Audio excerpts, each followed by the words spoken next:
गीता दूसरे अध्याय का 68वां और 69वां श्लोक।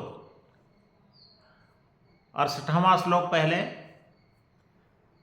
तस्माद्यस्य महाबाहो निगृहीतानि सर्वशः इंद्रियाणीन्द्रियार्थेभ्यस्तस्य प्रज्ञा प्रतिष्ठिता। तस्माद्यस्य महाबाहो, तस्माद् यस्य महाबाहो निगृहीतानि सर्वशः इंद्रियाणि इंद्रियार्थेभ्यः तस्य प्रज्ञा प्रतिष्ठिता। तस्य प्रज्ञा प्रतिष्ठिता, उसकी बुद्धि स्थिर होती है, उसकी बुद्धि प्रतिष्ठित होती है। अब किसकी बुद्धि प्रतिष्ठित होती है उसके बारे में इसमें बताया गया है कि किस प्रकार के मनुष्य की बुद्धि स्थिर होती है, किस प्रकार के मनुष्य की बुद्धि प्रतिष्ठित होती है। तो तस्मात् यस्य महाबाहो, श्री कृष्ण भगवान ने कहा अर्जुन से, हे महाबाहो सुनो हमारी बात। तस्मात् यस्य महाबाहो निगृहीतानि सर्वशः इंद्रियाणि इंद्रियार्थेभ्यः, जिस मनुष्य की इंद्रियाणि जिस मनुष्य की इंद्रियां इंद्रियार्थेभ्यः इंद्रियों के विषयों से, जिस मनुष्य की इंद्रियों के विषयों से हमेशा नियंत्रित रहती हैं अपने में। निगृहीतानि सर्वशः, सर्वशः निगृहीतानि, सब प्रकार से अपने वश में होती हैं। जिसकी इंद्रियां उनके इंद्रियों के विषयों के उपभोग में सब प्रकार से इंद्रियां अपने वश में होती हैं। जिस मनुष्य का अपने इंद्रियों पर पूर्ण नियंत्रण होता है उसकी बुद्धि स्थिर होती है। अगला श्लोक है, या निशा सर्वभूतानां तस्याम जागर्ति संयमी। जिनके लिए या निशा सर्वभूतानां, सर्वभूतानां सभी प्राणी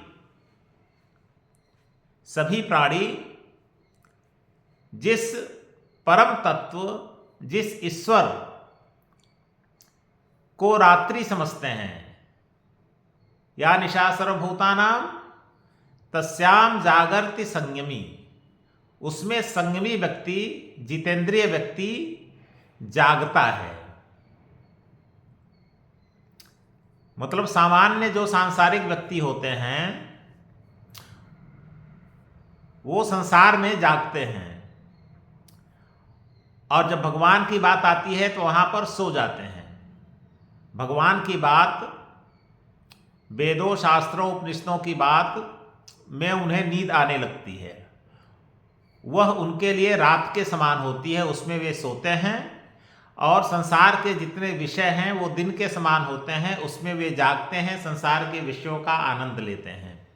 लेकिन जो जितेंद्रिय व्यक्ति होता है, जो स्थित प्रज्ञ व्यक्ति होता है, उसका जीवन जस्ट इसका अपोजिट होता है।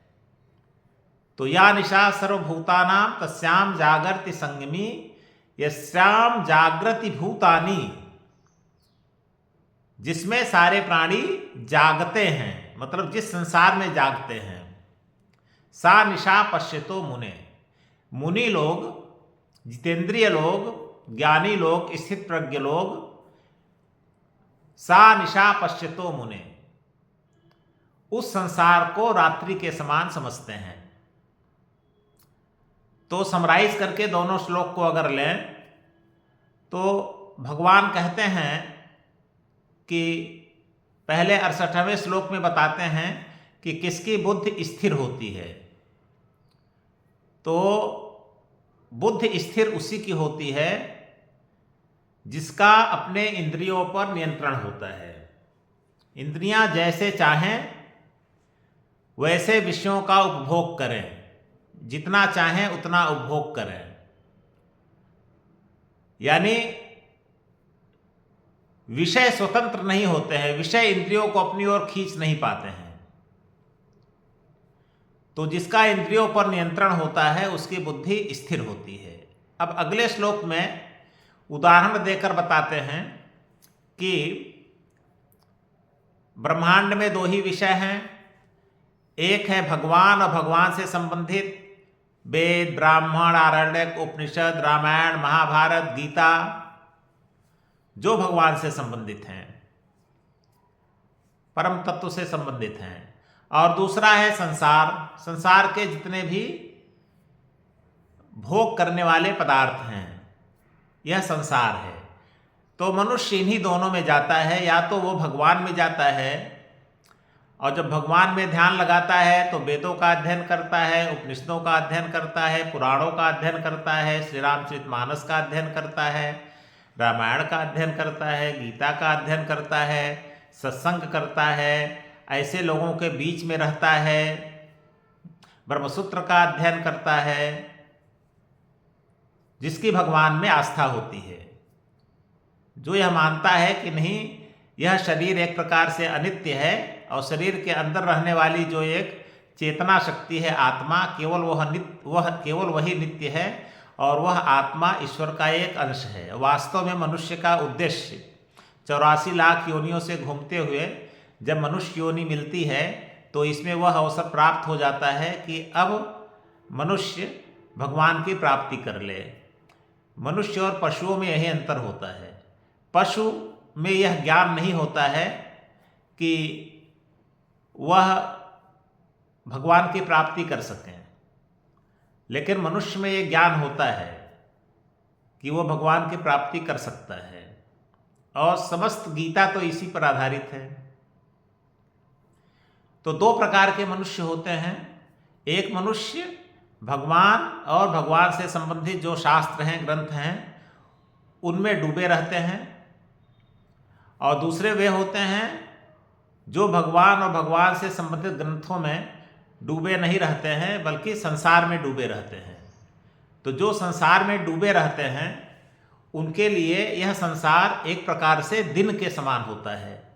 संसार में वो जागते रहते हैं, अपनी सारी इंद्रियों से यहाँ के विषयों का उपभोग करते रहते हैं। और वहीं जो जितेंद्रिय व्यक्ति होता है वो भगवान और भगवान से संबंधित ग्रंथों का अध्ययन करता है, मंदिर में पूजा करता है, पूजा पाठ करता है। तो यही तात्पर्य है, या निशा सर्वभूतानां तस्याम जागर्ति संयमी।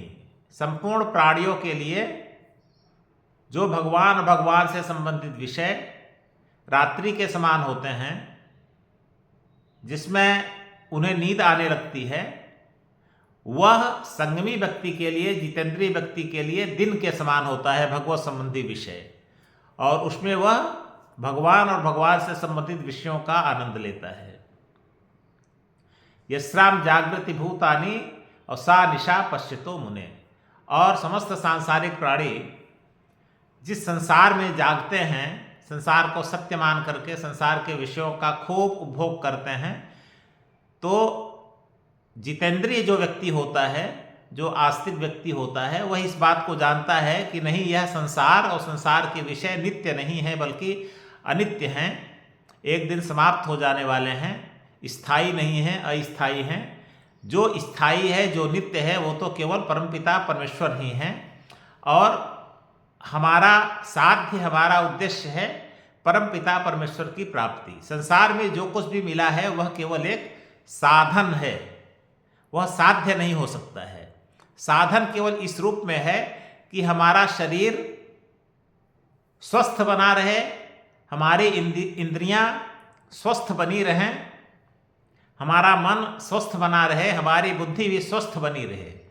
बस ये सब स्वस्थ बने रहें और इनका प्रयोग भगवान की प्राप्ति में लगे। इसलिए संसार से स्वस्थ रखने के लिए जितनी जरूरत हो, जैसे आँख का विषय है रूप, तो रूप की जितनी जरूरत हो उतनी ही लिया जाए, उससे ज़्यादा नहीं। कान का विषय है शब्द, तो शब्दों को उतना ही लिया जाए जितना आवश्यक हो, आवश्यकता से ज़्यादा नहीं। स्पर्श उतना ही लिया जाए जितना आवश्यक हो, स्वाद उतना ही लिया जाए जितना आवश्यक हो रसना के लिए, गंध उतना ही लिया जाए जितना नासिका के लिए आवश्यक हो। क्यों? क्योंकि जैसे ही आवश्यकता की पूर्ति हुई तो साध्य हमारा है परमपिता परमेश्वर। संसार में रहे, खाना वाना खा लिए, खा पी लिए, उसके बाद अपना रामचरितमानस लिए और पढ़ना शुरू कर दिए, रामायण लिए पढ़ना शुरू कर दिए, वेद लिए पढ़ना शुरू कर दिए। अब उनके तत्वों का चिंतन कर रहे हैं, जो नहीं समझ में आ रहा है ज्ञानी पुरुष से पूछ रहे हैं, और समझ में आ गया तो दूसरों को समझा रहे हैं। तो इस प्रकार से ऐसा जो व्यक्ति होता है, ऐसा नहीं होता है कि ऐसे जितेंद्रिय व्यक्ति संसार के विषय को पूर्णतः परित्याग कर देते हैं। वास्तव में वो संसार के विषयों का पूर्णतः परित्याग नहीं करते हैं, बल्कि विषयों के प्रति जो राग द्वेष होता है केवल उसका त्याग करते हैं।